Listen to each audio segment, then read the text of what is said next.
শিশু রেশমিকে কি কেউ হত্যা করেছে, এমন প্রশ্ন জনমনে। তদন্তেই বেরিয়ে আসবে আসল রহস্য। নিখোঁজের পঞ্চম দিনে ডোবা থেকে 7 বছরের শিশু রেশমির মরদেহ উদ্ধার। নকলা শেরপুর প্রতিনিধির তথ্য ও ছবিতে এএনবি নিউজ মাল্টিমিডিয়া প্রতিবেদন।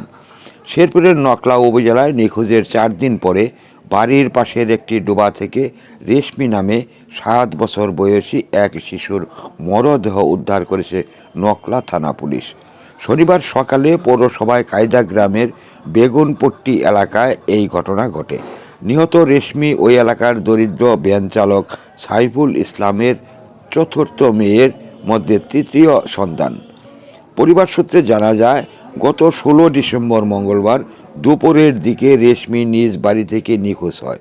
পরিবারের পক্ষ থেকে সম্ভাব্য সমস্ত জায়গায় অনেক খোঁজাখুঁজি করলেও তার কোনো সন্ধান মেলেনি।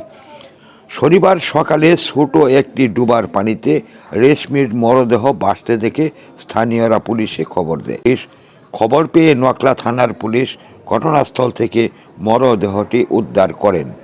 নিহতের বাবা সাইফুল ইসলাম জানিয়েছেন, নিখোঁজের পরে স্থানীয় লোকজন নিয়ে এই ডুবাসহ আশেপাশের পুকুরগুলোতে ভালোভাবে খোঁজাখুঁজি করা হয়েছিল, কিন্তু সন্ধান পাওয়া যায়নি।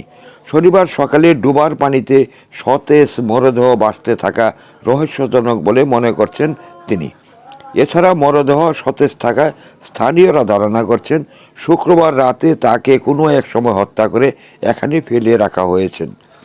তা না হলে মরদেহ এখনও সতেজ থাকার কথা নয়, এমন মন্তব্য চারিদিকে ছড়িয়ে পড়েছে। এ নিয়ে জনমনে নানা প্রশ্নের উদয় হচ্ছে। এ বিষয়ে পুলিশ জানায়, পরবর্তী আইনগত প্রক্রিয়াধীন চলমান রয়েছে। মরদেহ মর্গে পাঠানো হয়েছে, তদন্তেই বলা যাবে আসল রহস্য কী। এশা প্লাস্টিক এখন গুণে মানে রুচিতে আরও এগিয়ে। আরও এক ধাপ এগিয়ে। সূচনা র্যাক, বেলিরাক, রুচিজার, মসলাদানি, জুনিয়র মকপট ও সিটি বিন সবকিছু গুছিয়ে রাখুন এক র্যাকে। আস্তায় অবিচল এশা প্লাস্টিক, আরও আধুনিক রুচিসম্মত উন্নত মানের পণ্য। তদন্তেই বেরিয়ে আসবে আসল রহস্য। নিখোঁজের পঞ্চম দিনে ডোবা থেকে 7 বছরের শিশু রেশমির মরদেহ উদ্ধার। নকলা শেরপুর প্রতিনিধির তথ্য ও ছবিতে এএনবি নিউজ মাল্টিমিডিয়া প্রতিবেদন।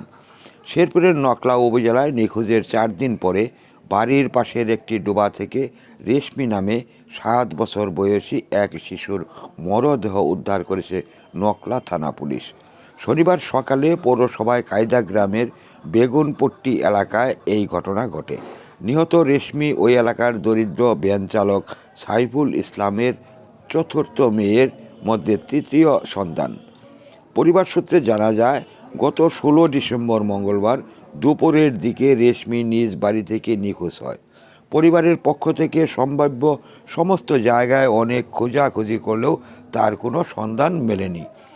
শনিবার সকালে ছোট একটি ডুবার পানিতে রেশমির মরদেহ ভাসতে দেখে স্থানীয়রা পুলিশে খবর দেয়। খবর পেয়ে নকলা থানার পুলিশ ঘটনাস্থল থেকে মরদেহটি উদ্ধার করেন।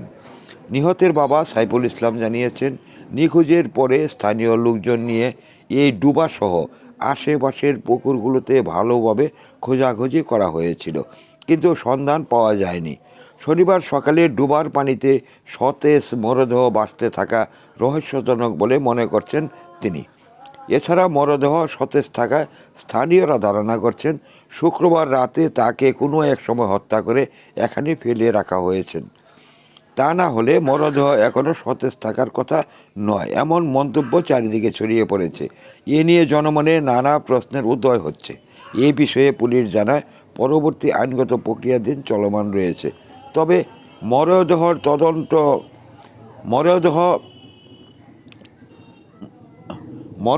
মর্গে পাঠানো হয়েছে, তদন্তেই বলা যাবে আসল রহস্য কী।